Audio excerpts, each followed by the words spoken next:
자, 이어서 보겠습니다. 정치인과 그리고 경제인이 각각 어떤 환경에 처해 있는지, 그래서 정책 결정을 할 때 어떤 걸 우선 가치로 두는지 한번 보겠습니다. 자, 먼저 정치인은요, 유권자를 계속 신경 쓴다. 지지 세력, 자신의 어떤 지지 기반 확보를 위한 방법을 선택을 한다라는 걸 생각해 주면 되는데, 국민의 의견을 수렴을 해서 정책에 반영을 하는 입장입니다. 그런데 국민은 원하는 바가 너무 다양해요. 처해 있는 어떤 입장 그리고 상황에 따라서 원하는 것, 또 이건 싫어 하는 것들이 너무나도 다양하다는 거죠. 소득도 다들 달라요. 국민들이. 그리고 직업도 달라요. 성별도 달라요. 연령도 달라요. 그래서 이러한 다양한 다른 요소들에 따라 원하는 바, 싫어하는 것, 이것들이 다 다르다. 이익이라 생각하는 것도 다르고, 이렇게 하면 나는 손해야 라고 생각하는 것도 서로 엇갈리는 경우가 너무 많은 거죠. 어떤 국민에게는 이게 긍정적인 유리한 정책이어서 좋다, 그 정책 시행해 주세요 라고 하는데, 또 어떤 사람들은 아니에요, 그 정책을 시행하면 우리는 손해를 본답니다, 정책 싫어요 라고 어떤 한쪽에서는 이익이라고 생각하는 반면, 또 어느 한쪽에서는 그런 정책이 시행이 됐을 때 손해라고 생각하는 경우도 있어요. 이익과 손해가 서로 엇갈린다. 한쪽에는 이익, 하지만 또 다른 한쪽에는 그것이 손해를 주는 정책이 되는 경우들이 너무 많아. 각각 다 다릅니다. 이익과 손해라고 생각하는 그러한 요소들이 다 다르다. 그러다 보니까 정치인은 이렇게 이해관계가 서로 엇갈리고 다양한 모든 국민들의 요구를 다 들어줄 수는 없을 것 같아. 다 충족시키기는 처음부터 어려워. 그건 불가능해. 그래서 이 정치인은 어떤 정책을 우선 선택을 하게 되냐면, 내 지지 세력을, 지지 기반을 확보할 수 있는 그런 정책으로 결정을 해야겠다. 다 만족시켜줄 수가 없다면 내 편이 되어주는 사람들이 원하는 것, 이것을 정책에 반영을 해야 조금이라도 더 내가 정치활동을 오래 할 수 있겠구나, 이렇게 이제 판단을 하게 된다는 거죠. 이들의 요구를 모두 충족시켜 줄 수는 없기 때문에 자신의 지지 기반이 되는 투표권을 가진 사람들의 요구를 우선적으로 고려해서 정책을 결정하게 된다. 그래서 이들이 이런 선택을 하게 되는 그런 환경 속성을 좀 파악해주면 좋겠다. 정치인들은 계속 정치 활동을 하기 위해 유권자들의 어떤 요구, 그들의 원하는 바, 이런 것들을 계속 신경 쓸 수밖에 없다. 그래서 그들의 요구를 충족을 시켜줘야 자기가 정치 활동을 할 때 좀 더 오래, 그리고 좀 더 뭔가 그 영향력 있는 그런 입지를 다져나갈 수 있기 때문에 선택을 할 때 이 유권자들, 자신의 지지 세력들이 원하는 것을 먼저 고려하고 선택하게 되는 것이다 라는 환경적인 속성을 파악해주면 좋겠네요. 이러한 속성 때문에 정치인은 공공정책에 대해서 결정할 때도 그 결정이 사회 전체적으로 봤을 때 좀 더 유리한지, 또 문제가 되는지, 이런 것들을 따지기보다는, 그러니까 사회 전체적인 걸 모두 다 보는 것이 아니라 이 정치인에게 우선 순위를 가진 것은 이 유권자들이니까, 이 유권자들이 많이 몰려있는 지역이라든지, 또 자신의 유권자, 뭔가 이렇게 지지 세력이 되어주는 사람들의 계층이라든지, 이런 약간 좀 한정적인 그런 상황이라 하더라도 그런 한정적인 집단에 미치는 영향만을 고려해서 정책을 결정하게 될 때도 있다.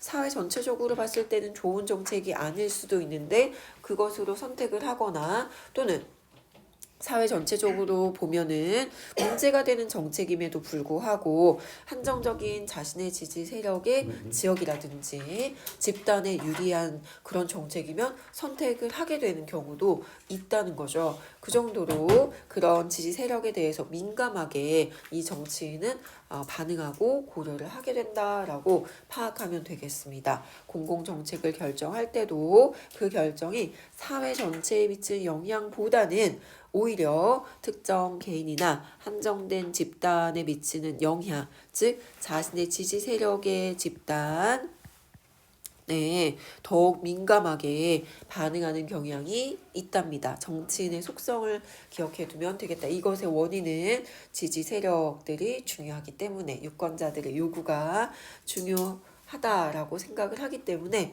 이런 경향을 보이는 거다라고 이유나 원인을 같이 연결해서 이해해 주면 좋을 것 같습니다. 반면에 경제인은요, 정책을 분석하고 수립할 때 앞에서도 나왔지만 특정 집단이나 개인의 영향력에서 비교적 정치인과 비교했을 때 상대적으로 더 자유롭고 의식하지 않아도 되고 신경 안 써도 되고 자신의 유권자라는 개념 자체가 없고 누군가를 신경 쓸 필요가 없어. 딱 객관적으로 분석을 해서 따져서 이게 좋다, 아니다, 이건 문제가 있다 라는 그런 판단을 좀 오히려 객관적, 분석적으로, 전체적으로 할 수 있는 입장이 경제인이다. 정치인에 비하면. 그래서 정책을 분석하고 수립할 때 유권자의 영향으로부터 자유롭다. 그들의 영향력에 대해서 신경 쓰지 않는다. 제외시킨다. 멀리한다. 배제하고자 한다. 오히려 주관적인 의견을 개입시킬 만한 요소를 아예 처음부터 차단을 하고 따질 때 정보로만 여러 가지 데이터들로만 판단을 한다는 거죠. 분석하고. 그래서 뭔가 이렇게 그 누군가 어떤 개인이라든지 집단으로부터 판단을 할 때 영향을 받지 않는다는 특성을 가지고 있습니다. 경제인은 특정 개인이나 집단에 영향을 받는 정치인과는 처해 있는 환경 자체가 좀 다르다라고 볼 수 있습니다. 대조적으로 차이점 중심으로 볼 수가 있겠네요. 정치인과는 또 다르게 조직되지 않은 다수의 이해관계를 중시하기 때문에 조직되지 않은 다수, 비교하자면 차이점을 살펴보자면 정치인은 어땠냐면 개인이나 집단, 좀 한정된 그런 요소에 영향을 많이 받았던 반면 정치인은 다수 많은 사람들의 엇갈린 이익과 손해의 관계를 중시하기 때문에 되도록이면 객관적이고 전체적이고 크게 거시적인 관점으로 사회적으로 정말 필요한 정책인지를 따져서 그것을 결정하고 또 이행해 나가려는 경향이 있다라고 차이점을 살펴볼 수가 있겠죠.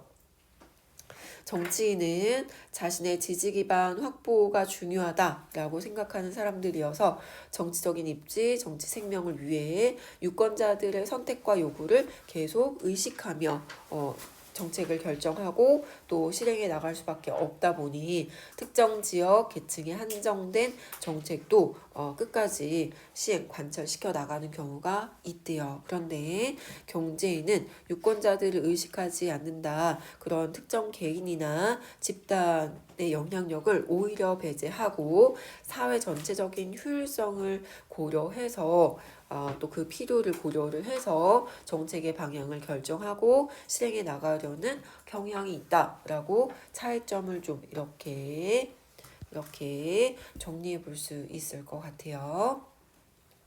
정치인은 투자 효과가 투입 대비 효과가 특정 지역이나 또 계층에만 한정돼서 나타나고 사회 전체적으로 굉장히 비효율적인 그런 정책이라고 하더라도 마다하지 않는다. 끝까지 관철시켜 나가며 시행을 하는 경우도 있는 반면에 경제인은 만약에 이런 상황이 예상만 된다 하더라도 처음부터 아예 이건 문제가 있다 라고 생각을 해가지고 투자를 하지 않거나 투자 취소, 이건 투자하지 않는 것이 낫겠습니다 라고 한다거나 좀 더 여러 가지 요소들을 살펴보고 또 다시 한번 좀 정비를 해서 투자를 좀 더 미루자, 나중에 투자를 하는 것이 낫겠습니다. 지금은 투자를 하면 오히려 손해입니다. 효율적이지 못해요 라고 조언을 할 수도 있다. 경제인 입장에서는 여러 가지 효율성, 따져봤을 때 효율성이 가장 중요하기 때문에 효율적이지 못하다라고 판단을 하게 되면 투자 유보, 취소를 건의하게 된다. 하지만 비효율적인 정책이라 하더라도 한정된 계층과 지역에만 효과가 나타난다 하더라도 이 정치인은 시행한다. 그렇죠? 끝까지 밀고 나간다. 이런 차이점이 있습니다. 비효율적인 정책이라 하더라도 시행한다. 자신의 어떤 지지 세력 확보를 위해서 정치인과 경제인은 처한 그 입장, 환경이 다르다라고 계속 차이점 중심으로 대조적으로 내용이 전개되고 있어요. 정치인은 상호 경쟁 관계에 있는 정책 목표들은 되도록 명확하게 규정하지 않고 정책이 서로 부딪혀요. 이것을 선택하면 또 다른 정책을 시행하지 못할 것 같아. 그렇다면 이 정치인의 방법은 어떤 하나의 정책만을 딱 규정해가지고 이것을 목표로 우리 시행해 나가자 이렇게 하지 않는답니다.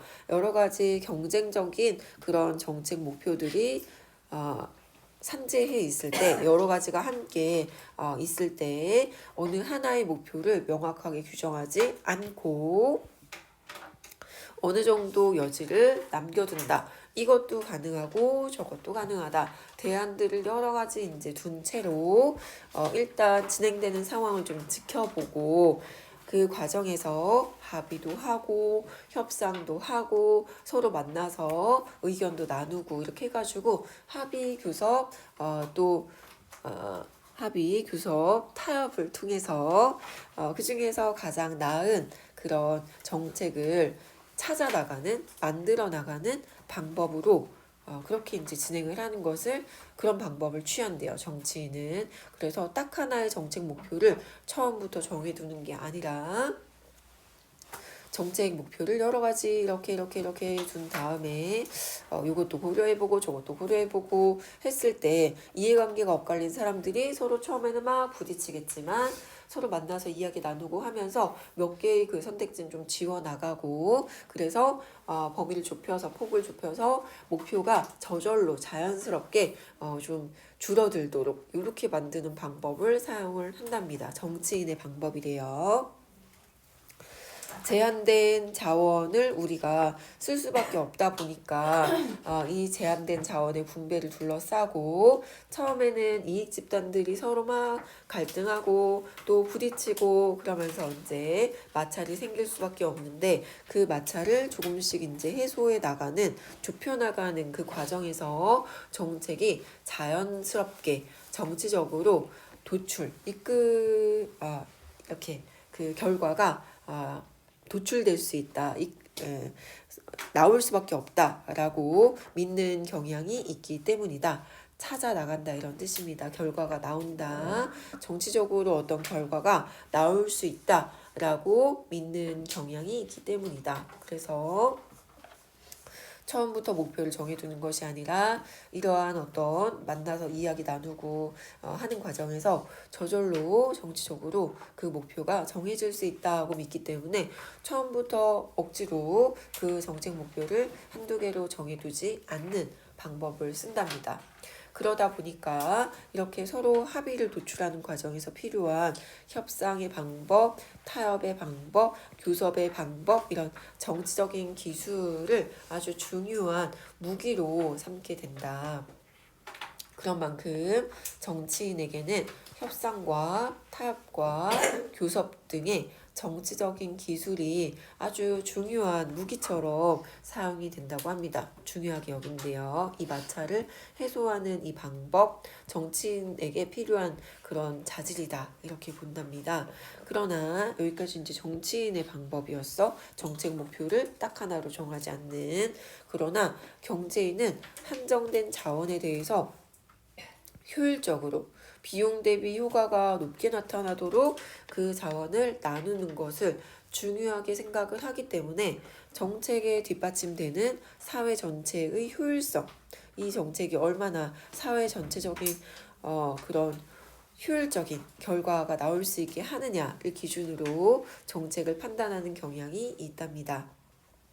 이 경제인은 명확하게 규정된 목표 하나로 정해두지 않는 정치인과 달리 여러 가지를 사전에 따져보고 이것이 가장 이로운 가장 나은 정책 목표다라고 하는 것을 미리 정해두고 그것에 초점을 맞추어서 문제 분석하고 정책을 제시하기 위해서 전문 지식과 분석 기술을 동원하는 그런 경향을 보인다고 합니다. 정책 목표를 처음부터 정해둔다는 차이점이 있네요. 그리고 그러한 정책을 제시하기 위해서 여러 가지 전문 지식, 이론, 분석 기술 이런 것들을 활용하는 사람들이 경제인이다.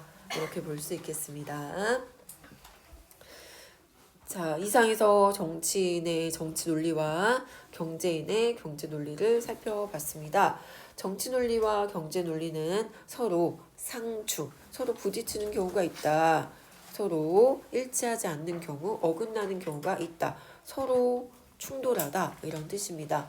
그러니까 정치 논리는 공평성을 따져가지고 이렇게 공평하게 나누고 싶어 하는데 그렇게 공평하게 나눴더니 되게 효율적이지 않아 라고 경제인이 생각을 해가지고 그 정책은 좀 별로 그렇게 좋지 못합니다. 이렇게 판단할 수도 있다는 거죠. 그래서 정치인이 생각하는 그런 정책과 좋다고 생각하는 정책과 경제인이 생각하는 또 선택하고자 하는 그 정책이 일치하지 않고 서로 충돌, 부딪힐 수도 있다.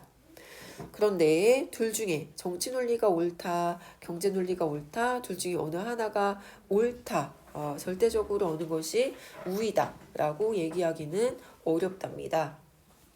우리 사회가 아무래도 시장 경제 체제, 서로 이제 경쟁하고 이익을 이렇게 취하고 돈, 재화 이런 것들 중요한 가치로 여기는 사회라는 점을 고려한다면 경제 논리가 아무래도 정치 논리보다 더 앞서는 것이 당연하다라고 생각할 수 있어요. 시장 경제 체제이기 때문에 경제 논리를 먼저 이제 적용을 해서 효율적인 면에서 이렇게 정책에 대해 판단할 수는 있지만 그것이 더 당연해 보이긴 하지만 해서 약간 이제 이 글쓴이가 조금은 주관적인 의견을 보태어서 어떻게 했어요? 아무래도 경제 논리가 사람들에게 좀 더 설득력이 있고 더 인정받는 논리이기는 하다. 효율적인 것. 그렇다고 하더라도 모든 정책을 결정할 때 효율적인 것만을 우선하는 것은 또 문제가 생기는 그런 사안도 있다. 사회적인 문제를 봤을 때 예를 들면 복지 문제 이런 것들을 보면 뭔가 이제 저소득층 소외된 사람들에게 예산을 많이 투입을 하는 것이 경제인들이 보기에는 효율적이지 못하다. 비용 대비 효과가 크게 발생하지 않아 라고 볼 수도 있지만 사회에서 우리 함께 살아가는 사람들로서 효율적인 것만을 고려하는 것이 오히려 사회 전체의 어떤 통합이라든지 이런 걸 봤을 때 문제가 생길 때도 있겠죠. 그런 경우에는 정치 논리를 적용을 해서 공평하게 형평성을 따져서 자원을 배분하는 그런 방법을 활용해야 될 때도 있다. 그래서 이 글쓴이가 내리는 결론은 우선은 경제 논리가 조금 더 비중을 많이 차지하고 영향력이 있는 것은 사실이긴 하나 때로 사안에 따라서 사회적인 문제에 따라서 정치 논리가 오히려 더 설득력을 발휘하는 경우도 있으니 그러니 어떤 논리가 더 중요하다 이런 것들을 따지기보다는 또 어떤 논리에 입각한 자원 배분이 더 바람직한가에 대해서 따지기보다는 그것은 아직까지 완결된 사회적 합의가 없어. 더 중요하다. 더 바람직하다. 얘기하기가 어려워. 그러면 결론은 뭐냐면 정치 논리와 경제 논리는 그 사회적인 문제, 결정해야 되는 그 어떤 상황의 문제의 성격에 따라서 적절히 활용되어야 된다. 때로는 정치 논리 적용해서 정책 결정하고 시행을 하거나 또 때로는 경제 논리 적용을 해서 시행을 하거나 해서 사안에 따라서 적절하게 활용되어야 된다. 이게 글쓴이의 아주 조금의 주관적인 견해라고 볼 수 있습니다. 전체적으로 보았을 때는 정보 전달을 목적으로 하는 설명문 그리고 마지막에 이 정도 글쓴이의 생각이 아주 조금 덧붙여져 있는 그런 글이다 라고 볼 수 있어요. 자, 학습활동 보겠습니다.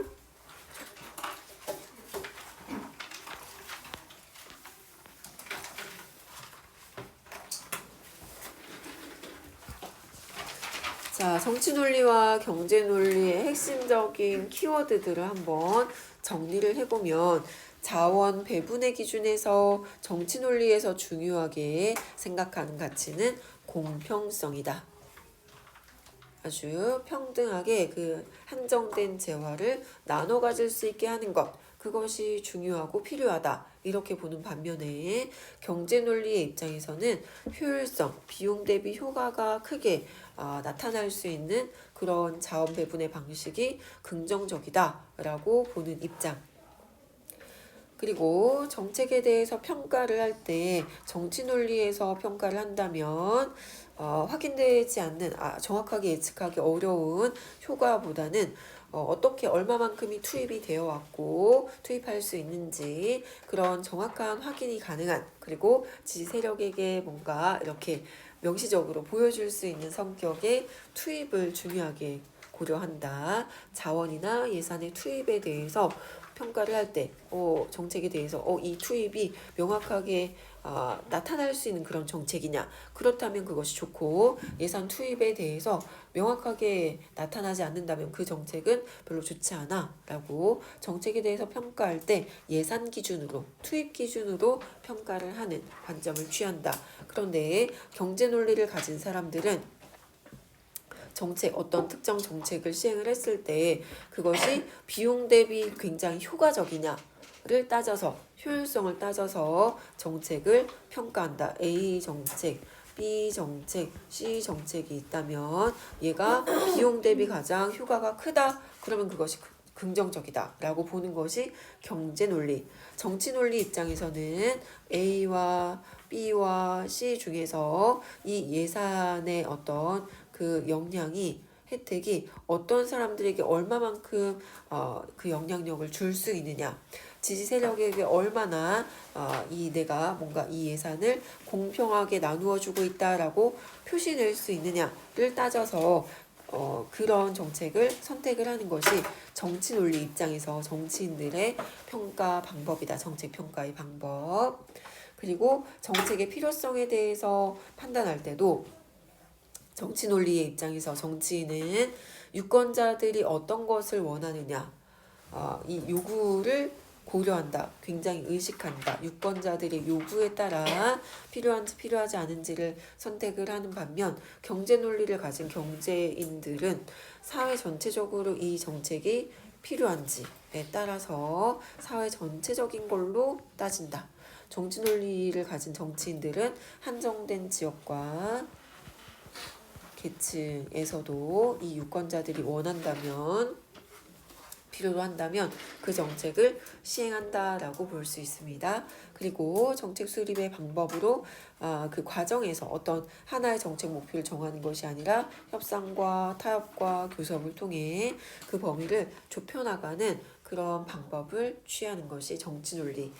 경제 논리는 명확하게 효율적인 그 정책의 목표 하나를 정해가지고 전문 지식과 분석 기술 동원해 미리 사전에 정책 목표를 정해두고 초점을 맞추어서 진행을 한다라는 그런 차이가 있었습니다. 자, 실제 어떤 정책들이 만약에 이렇게 이제 주어져 있다면 이 첫 번째 방법, 두 번째 정책, 세 번째 정책 방법 중에서 각각의 이제 논리로 접근을 해 나갔을 때 어떤 방법을 긍정적이다, 어떤 방법이 문제 있다라고 볼지 경제인과 또 정치인의 관점에서 한번 판단을 해보자라는 두 번째 학습활동 문제를 한번 보도록 하겠습니다. 기억의 지역의 상황이래요. 질병 예방을 위해서 방역을 실시하려고 하는데 어떤 정책, 어떤 방법으로 이 방역을 진행하면 좋겠냐? 아니, 방법이 한 3가지가 나왔습니다. 방역 방법을 선택하기 위해서 다음과 같은 연구 결과가 활용이 됐대요. 이 지역의 총 주민은 1,000가구가 지금 살고 있고 투입될 수 있는 예산의 총액은 1,000만 원을 투입을 할 수 있는 상황이에요. 첫 번째 방법은 가구당 투입되는 비용이 5만 원이야. 그러다 보니까 이 총 예산은 1,000만 원으로 좀 한계가 있다 보니까 이 한 가구당 드는 비용이 5만 원이어서 그 혜택을 방역을 실시할 수 있는 가구 수가 이 1,000가구 모두를 방역하기는 어렵고 5만 원씩 해서 200가구에는 그 혜택을 줄 수가 있을 것 같아요. 예산을 투입할 수가 있어. 그리고 가구당 비용이 25,000원이야. 그러다 보니까 5만 원의 가구당 비용이 드는 것보다는 그 혜택을 줄 수 있는 가구 수가 늘어나요. 비용이 반밖에 안 드니까 이제 그 혜택을 줄 수 있는 가구 수가 2배 늘어났어. 그래서 400호의 가구에 방역을 실시할 수가 있어요. 그리고 세 번째 방법은 한 가구당 드는 비용이 제일 저렴합니다. 한 가구당 10,000원이면 방역을 실시할 수가 있어서 이 방법을 만약에 쓴다면 1,000호, 이 1,000가구 모두의 그 방역을 실시할 수가 있어서 혜택의 범위가 굉장히 넓어 보여요. 그래서 가구당 비용 그리고 예산 투입의 범위가 이렇게 좀 예상이 됩니다. 그런데 연구를 해보니까 이 5만 원의 비용이 드는 방법으로 방역을 했을 경우에 방역 성공의 확률이 80%여가지고 실시한 가구 수가 200호라면 160호는 방역에 성공을 해서 전염병을 예방할 수 있을 것 같아. 그죠? 질병을 예방할 수 있을 것 같습니다. 그래서 결과적으로 그 성공의 그 효과가 지금 160호는 성공을 할 수가 있다. 전체 1,000가구 중에서 첫 번째 방법을 시행을 한다면 160호는 방역에 성공을 해요. 그죠? 그리고 두 번째 방법은 이 400호의 방역을 실시를 했을 때 성공 확률이 50%인 방법이어가지고 이 400호의 방역을 실시를 하게 되면 반 정도는 성공을 하는 거죠. 그래서 200호가 예방이 돼. 그죠? 방역에 성공해. 200호는 1,000호 중에서 200호는 방역에 성공을 해가지고 전염병에 걸리지 않게 될 거예요. 그런데 세 번째 방법은 비용이 가장 저렴한 방법이었어. 범위가 가장 넓었어요. 그런데 성공 확률이 굉장히 낮은 방법이야. 저렴한데. 그러다 보니까 1,000호에 모두 방역을 실시를 했으나 10% 정도의 확률밖에 성공하지를 못하는 방법이라 결과적으로 100호만 방역에 성공을 하고 나머지 900호는 그 전염병이 예방되지 않는 그런 방법이었어. 그래서 결과를 보니까 160호 성공했고 200호 성공할 것이고 100호밖에 성공을 못하는 방법이다 라고 하는 이러한 이제 그 데이터들이 정보가 지금 있는 상태로 정책에 대해서 어떤 방법으로 방역을 실시를 할 거냐에 대해 선택을 해야 돼. 선택의 결정 권한을 가진 사람은 정치인이고 이런 것들을 따져서 어떤 정책이 가장 좋을까를 뭔가 조언해 줄 수 있는 사람은 경제인이다. 이렇게 이제 분야를 그 전문 분야를 나누어서 생각을 해볼 수 있겠습니다. 자, 이 모 경제연구소는 한 정치인에게서 어떤 정책이 좀 더 좋을까 타당성에 대해서 한번 따져봐달라, 검토해달라라고 하는 의뢰를 받았어요. 전문가니까 이제 이 정치인은 결정 권한, 책임을 져야만 하는 그런 입장이긴 하지만 어떤 정책이 더 좋을지에 대해서 경제적으로 좀 살펴봐 주십사 경제 전문가에게 이렇게 의뢰를 한 거예요.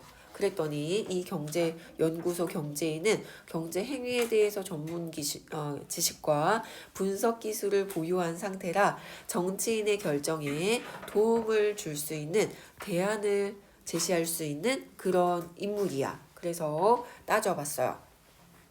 해당 정책에 드는 사회적인 비용, 예산과 그것의 이익 이런 것들을 따져보고 계산을 해본 결과 사회적인 비용 1,000만 원이 들어요. 그런데 그 대비 이익이 크게 발생하지 않는 그러한 방역 정책이었어. 그래서 연구소는 사업이 너무나 비효율적이다. 어떤 방법을 써도 이건 비용 대비 결과가 그렇게 좋지 못하다. 해서 그렇게 결론을 내리고 이 경제인들은 어때요? 효율성을 따져보아서 비효율적이다라고 판단이 되면 투자를 유보하거나 취소하는 그런 선택을 할 수도 있는 사람들이다라고 했어요. 그래서 투자 미룹시다 아니면 취소합시다라고 정치인에게 건의를 했답니다. 이게 경제인의 이제 성향이에요. 그지? 그러나 해당 정치인은 이 경제인의 조언에도 불구하고 선거에서 이미 이것을 이제 시행을 하겠다라고 약속을 한 상태였대요. 선거에서 공약으로 제시를 했었기 때문에 그런데다가 또 자신을 지지하는 그런 지역민들이 이 방역 정책을 원한대. 강력하게. 그래서 그 지지 세력을 계속 유지하고 확보하려는 그런 이제 그런 상황에 처해 있다 보니까 그것이 중요하게 여겨져서 그걸 고려해서 해당 정책을 입안하기로 했다. 법으로 실시하기로 했다. 안으로 세우기로 했다라고 이 정치인의 어떤 결정을 보여주고 있습니다. 자, 이런 상황에서 관점의 차이에 따라 가의 방법 세 번째 요거에 대해서 좀 살펴보면 세 번째 방법에 대해서 정치인은 어떻게 생각을 할지 또 경제인은 어떤 평가를 내릴지를 좀 살펴보자.